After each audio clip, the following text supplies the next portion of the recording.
Hora da entrevista do dia com a Denise Campos de Toledo. E vamos falar sobre a transição e as bases de negociações com o futuro governo no Congresso. Eu converso com o Ricardo Barros, que é deputado federal pelo PP do Paraná, líder do atual governo na Câmara. Deputado, boa noite.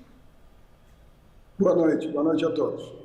Bem, deputado, eu queria saber qual a sua avaliação em relação a esse início de transição de governo, não é? Começam as discussões em torno do orçamento do ano que vem, a possibilidade de se discutir uma PEC para permitir o pagamento do Auxílio Brasil de R$600. O senhor acha que há espaço para isso? Sim, espaço não há, na verdade. Não há espaço fiscal dentro do orçamento nas regras atuais do teto de gastos. Mas, a exemplo do que fizemos no orçamento de guerra e para este auxílio de R$600 que está sendo pago, é preciso aprovar uma emenda constitucional e essa emenda constitucional poderá viabilizar o espaço fiscal para o auxílio de 600, para a questão do ganho real do salário mínimo, a questão do ganho real do servidor público, mais outras promessas que foram feitas pelo presidente eleito e que, com isso, viabilizarão o pagamento para o ano que vem desses recursos. Nós temos arrecadação em excesso, nós não temos teto de gastos, ou seja, não temos limite para gastar. Então, havendo esta aprovação da emenda constitucional, nós podemos avançar, até porque os candidatos todos prometeram R$600 de auxílio, então o Congresso tem boa vontade para entregar isso à população. Eu falava também do espaço político, porque o tempo é curto, não é? Isso tudo tem que ser aprovado antes do final de dezembro, para que o auxílio com esse valor possa ser pago em janeiro. Inclusive, o candidato Lula, ele prometeu um acréscimo por criança de R$150. Então, a despesa total seria maior. E tem outras propostas também em discussão, da questão da isenção do imposto de renda, que possa chegar a 5 mil, o reajuste real do salário mínimo. Esses temas também poderiam ser abordados agora? O pacote todo são 180 bilhões de reais de gastos a mais para o orçamento 2023. Então, se o presidente quiser dar tudo isso que você falou e que de fato ele prometeu, o presidente eleito, nós teremos que aprovar um aumento no teto de gastos na casa dos 180 bilhões de reais. Sendo um pacote de bondades, eu vejo facilidade na tramitação da Câmara dos Deputados. Porque a PEC ela exige um quórum muito maior, aprovação em 2 vezes pela Câmara e depois do Senado, e precisa ter quórum para isso também, de disposição para levar adiante os projetos. E havia uma grande preocupação com relação à atuação da oposição ao governo eleito. O senhor acha que isso não será um problema agora? Em algumas das propostas que são coincidentes com aquilo que o presidente Bolsonaro prometeu em sua campanha, eu não vejo como votar contra. O auxílio de R$600, por exemplo, é uma dessas propostas. O ganho real do salário mínimo também. Outras questões aí vamos avaliar. Mas aquilo que é promessa comum dos dois candidatos, eu não vejo por que o Congresso não faria uma rápida votação para entregar já o ano que vem para os brasileiros esses avanços sociais. Agora, deputado Ricardo Barros, a gente já começa a acompanhar as discussões, não muito abertas, mas em relação à eleição para a presidência da Câmara e do Senado, não é? Arthur Lira é o presidente da Câmara, é do seu partido, nós temos Rodrigo Pacheco à frente do Senado e talvez o Partido dos Trabalhadores e a base de apoio deles concorde não lançar uma candidatura própria para a presidência da Câmara. O senhor acha que isso pode ampliar a base de apoio do futuro governo? Seria importante em termos de articulação política? Esse é um gesto que já foi feito, já foi anunciado pela transição de governo do presidente eleito Lula, de que eles não lançarão candidatos nem na Câmara, nem no Senado, e isso permite que tanto Rodrigo Pacheco quanto Arthur Lira sejam francos favoritos na eleição.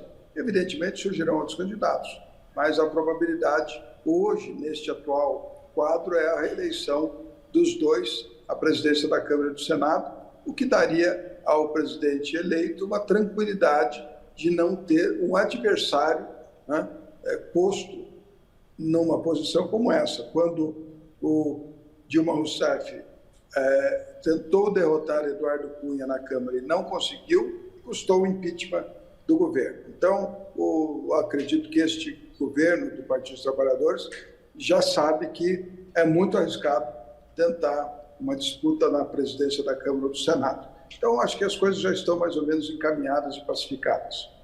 Luciano Bivar sinalizou hoje que ele poderia, talvez, o Partido União Brasil, que é um dos maiores, poder participar da base de apoio do futuro governo. E a União Brasil discutiu com o PP até uma possibilidade de fusão. O seu partido, em particular, já tem uma posição, vai ser oposição ou pode também aderir à base do governo? Não, o Partido Progressista não se reuniu, a bancada eleita, porque nós estamos falando dos futuros parlamentares, né, que se elegeram e vão tomar posse em 1º de fevereiro. Essa reunião ainda não houve, nós vamos fazer a reunião, vamos ouvir a todos. Eu, pessoalmente, penso que isso deve ficar para um segundo momento, porque há uma tensão muito grande das nossas bases eleitorais.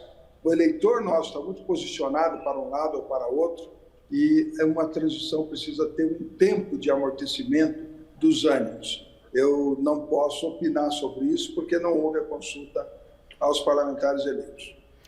Eu ia perguntar exatamente isso, porque nós tivemos muitas manifestações desde o segundo turno das eleições, com as mobilizações nas rodovias, nós tivemos manifestações ontem também na frente dos quartéis, e se percebe o eleitorado contra o resultado das urnas. Mas, em contrapartida, esse início de transição mostrou uma disposição do Congresso para negociar essas medidas, como o senhor colocou agora. O senhor vê a possibilidade de uma pacificação política que possa levar a uma pacificação também da sociedade?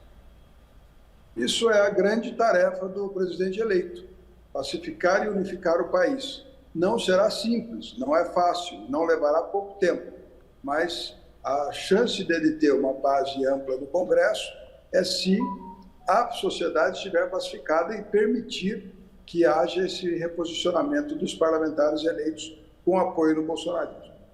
Agora, o senhor particularmente vê muitas mudanças no perfil do Congresso a partir da eleição, a renovação que vai ocorrer principalmente no Senado, na discussão de futuras pautas, porque sabemos que uma base importante de apoio do presidente Bolsonaro foi eleita, inclusive ex-ministros, e tem a questão das pautas de costumes, tem pautas que devem ser revogadas, revistas pelo futuro governo. Como é que o senhor prevê esse relacionamento e o novo perfil do Congresso? Prevalecerá o pensamento do centro. O centro é que tem a maioria, o centro é que toma as decisões, o centro é que decide o que aprova e o que não aprova. O centro não entregou ao presidente Lula, quando ele era presidente, tudo que ele quis em relação à pauta sindicalista. O centro não entregou ao presidente Bolsonaro tudo que ele quis em relação à pauta do armamento e à pauta conservadora. E o centro é a representação da maioria da sociedade.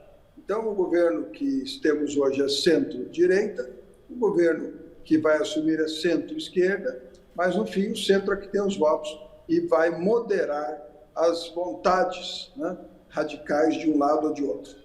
E como é que o senhor vê a possibilidade de participação ou a possível participação do presidente Bolsonaro na cena política e o bolsonarismo? Seria uma oposição permanente contra o futuro governo, semelhante ao que aconteceu nos Estados Unidos? Como é que o senhor vê esse cenário? Eu acredito que sim. Os bolsonaristas serão oposição ao governo Lula o tempo todo. Os bolsonaristas serão um projeto de poder para 2026 retornar à presidência da República. E eles poderão ter mais ou menos adesão conforme as suas pautas e o seu comportamento. O centro pode se dividir mais entre bolsonarismo e o presidente eleito, né, Lula, o centro democrático, que eles chamam, que fizeram uma frente ampla, vamos chamar de frente ampla, porque você vê que há uma preocupação do presidente eleito Lula em evitar a reação ou de reviver o antipetismo, e o gesto de colocar Geraldo Alckmin à frente da transição de governo já é nesse sentido, né, de mostrar que o governo não é do PT, mas é de uma frente ampla que quer governar o Brasil. Porque fica preocupação também com a própria situação econômica do país diante de uma perspectiva de mudança de cenário até no exterior, não é? Então é importante o apoio a projetos que sejam relevantes para o país. Isso é o nosso papel. Os parlamentares eleitos têm compromisso com o Brasil, com as suas bases, com os brasileiros, e nós queremos o melhor para o nosso país. São caminhos diferentes dos propostos pelo governo liberal do presidente Bolsonaro e do governo, vamos dizer assim, mais socialista do presidente eleito Lula. Nós já sabemos como se comportam os dois governos e a sociedade vai se expressar e os parlamentares votam de acordo com a opinião pública, como sempre. Ouvimos Ricardo Barros, que é deputado federal pelo PP do Paraná e líder do atual governo na Câmara. Deputado, muito obrigado, uma boa noite. Boa noite, obrigado pela oportunidade. Com vocês.